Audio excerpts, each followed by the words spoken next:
Good morning and a warm welcome to the Thumb English. I am Pradosh Sharma with you and you're watching News Flash. During his historic Kuwait visit, PM Modi highlighted India's achievements in technology and trade while addressing the Indian diaspora. He urged stronger bilateral ties, calling Kuwait a mini India. India condemned the Magdeburg attack by a Saudi doctor that killed 5, including a child, and injured over 200. Ministry of External Affairs extended condolences and assistance to affected Indians. PM Modi underscored the growing trade and energy partnership between India and Kuwait during his first visit to Gulf nation in 43 years. ISKCON criticized Bangladesh interim government after a Hindu priest was brutally murdered in Nator. The organization called for justice and stronger protection for minorities. External Affairs Minister S. Jaishankar asserted India's commitment to national interest, emphasizing the country's independent stance on global issues. A historic stepwell with marble floors and 4 chambers was unearthed in Sambhal, Uttar Pradesh, days after a temple was reopened following 46 years. A series of drone strikes targeted high-rise buildings in Kazan, Russia.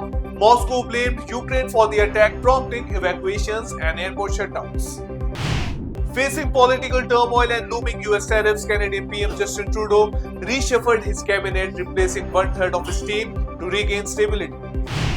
PM Modi appreciated the Arabic translator of Indian epics during his Kuwait visit, calling it a milestone in cultural exchange and bilateral ties. PM Modi received a grand welcome at Bayan Palace in Kuwait, marking a significant moment in India-Kuwait relations during his 2-day visit. A plane crash in Brazil's Gramado killed all 10 aboard with no survivors reported. Officials confirmed the tragic incident involved a small private aircraft.